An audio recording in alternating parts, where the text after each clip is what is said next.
yesterday. I played Nolan yesterday. Oh. And I mean, his whole game is at this level. So the whole game, I'm like down here. You know? And Played I'm like, who? Nolan. I played Nolan and Chris and Cutthroat. The whole time I'm diving down there. There is no shots like this. You know? No, I know. It's a, it's like that right there. Yeah, that was. Yeah, but it's I've been in a class all week, Oh yeah. so like it's just doing nothing but sitting on my ass. Yeah. So It's like when I'm doing graphics, I use a trackball. And I literally paint pictures and stuff. You're doing, yeah. I'm literally doing this with my trackball. And yeah, I work with a lot of points off the especially when I do vector graphics. Point. I'm talking something like 1,000 points on it before I fill it in with the color. Well, I noticed that my whole arm here will start working for about half a day. And it's just sitting there using a computer all damn day. I gotta quit doing I'm that. surprised you don't use one of those tablets. I have tablets in the past. I think because I started with the trackball, I'm so fast with that thing. I could never do anything.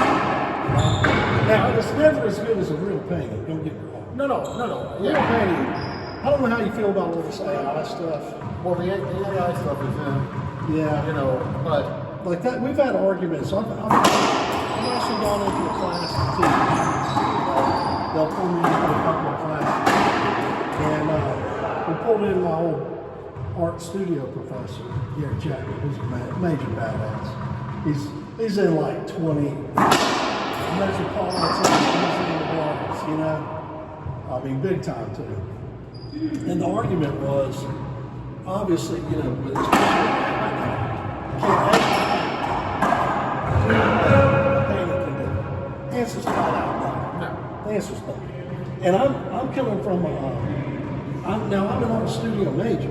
Yeah, but I had to learn how to do. If I wanted to be an illustrator for magazines, computers, or digital or whatever, I had to learn how to do computerized. But I would never ever argue that this one is anything near.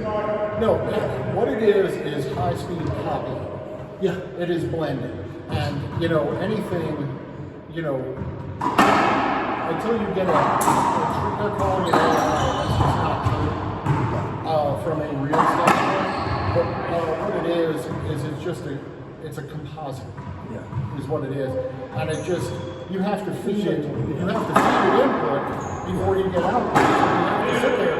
If you say, give me a painting in the style of Rembrandt. Right, and they've got that now. Right, and it'll do it, but it's drawing on everything Rembrandt did and everything, all of the styles and colors and everything else, and it'll just kind of pick and choose and say, okay, it should sort of half-ass look like this, but it's not real art.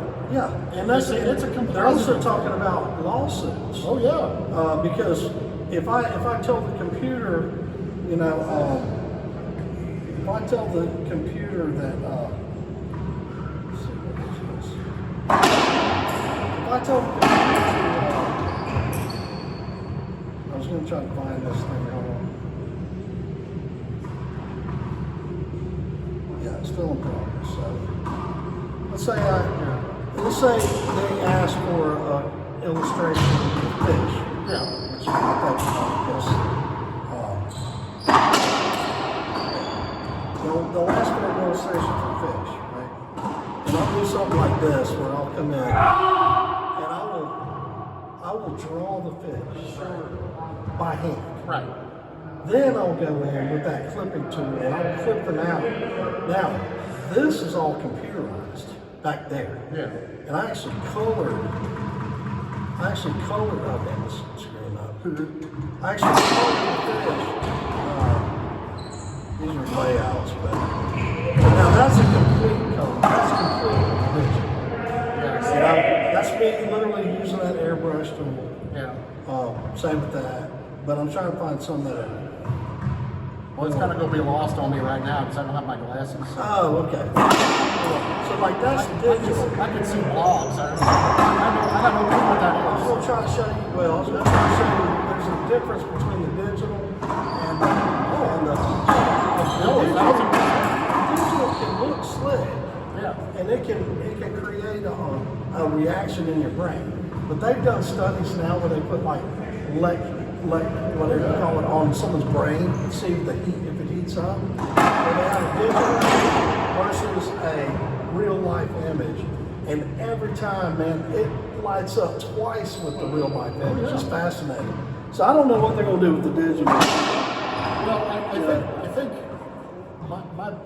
my 2 cents is I think it's nice to give you inspiration. I think that's what it's really going to be useful for, to say, if you're going to draw like a book cover, and it's some science fiction, whatever, and you say, give me something like this in a spacesuit with a spaceship and some stars and whatever, and it generates you 50 that you look at and go, man, that's a nice base. I like that base, but I like this thing, I like this thing. For you as an artist to work on it, I think that's where it's going to come in real handy to put more in front of you for you to pick and choose from, and that's where I think it's really valuable. Well, the problem is, in the old days, if your company said, I need an illustration for a story, you get 2 weeks to work on it. Yeah. And you can do whatever you want. The problem is that our society is used to jumping.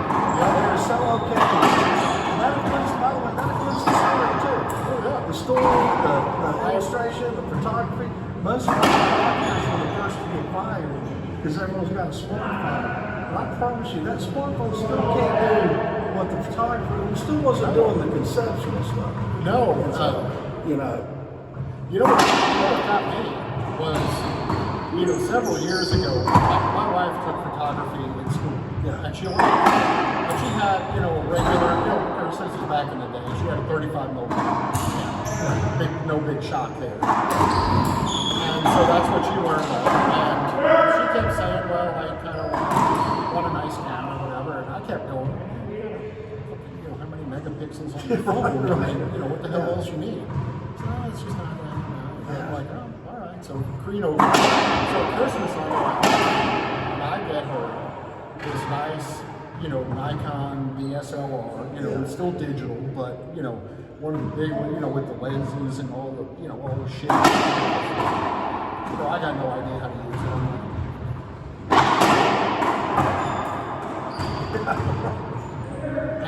it. And so, we go out and we wound up at the, botanical gardens. Yeah.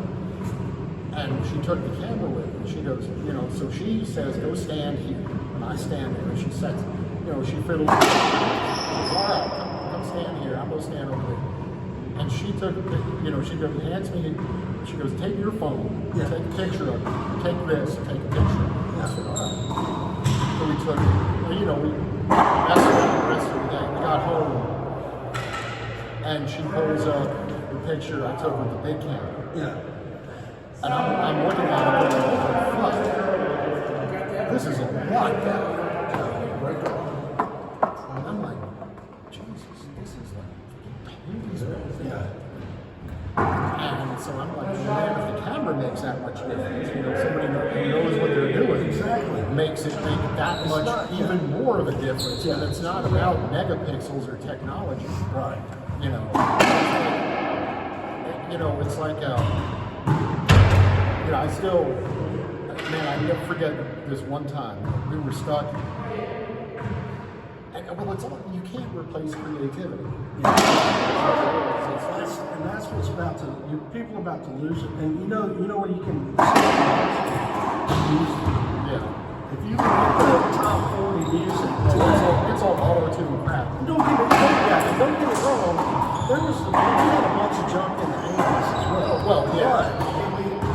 But we had it mixed in with. It was organic junk. Yeah, it was organic, and it was mixed in with other stuff that was kind of punk or something, or kind of introspective. I keep telling my boys, I say, just look at the lyrics, and if you tell me a third grader couldn't write this, then that's good. But if you look at those lyrics, and it looks like, then I say, and then listen to the track.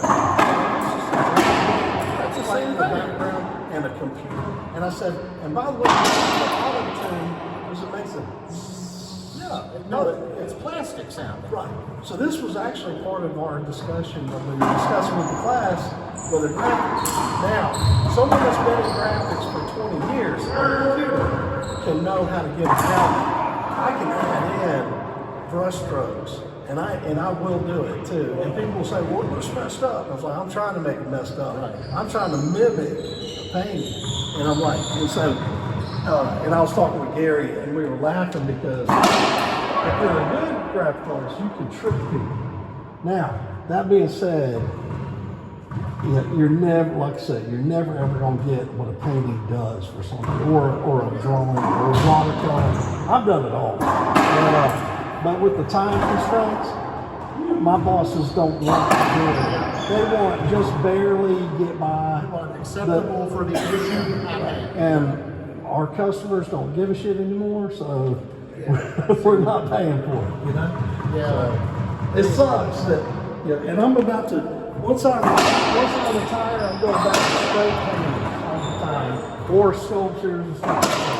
So you gotta, you can't replace creativity, No. But I can still sneak that in there, because, there are things like just composition and color theory and repetition. I mean, there's all this stuff you can still put in there. Yeah. But you just lose that little bit of extra You ever go out on YouTube, because you probably find this fascinating to hear you say that.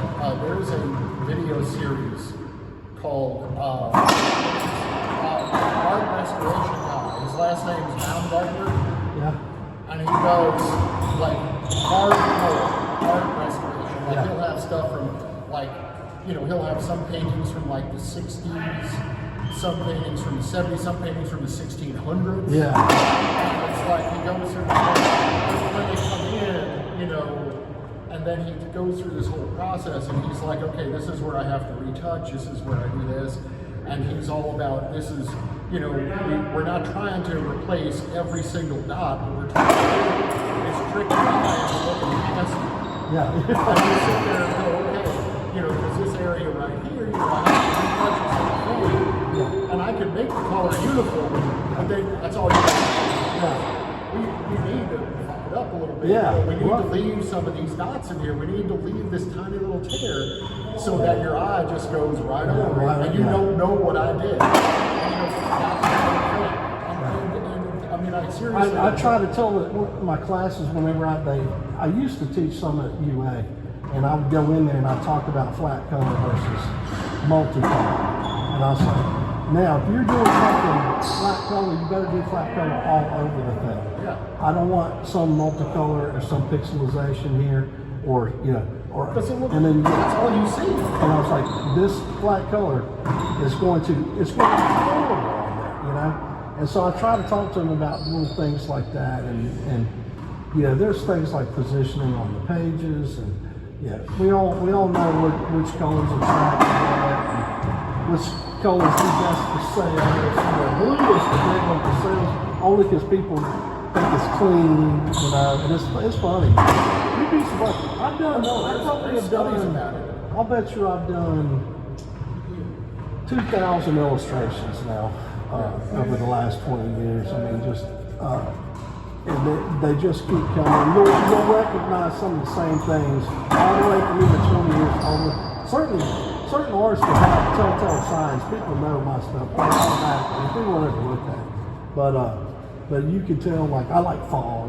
I put line fog.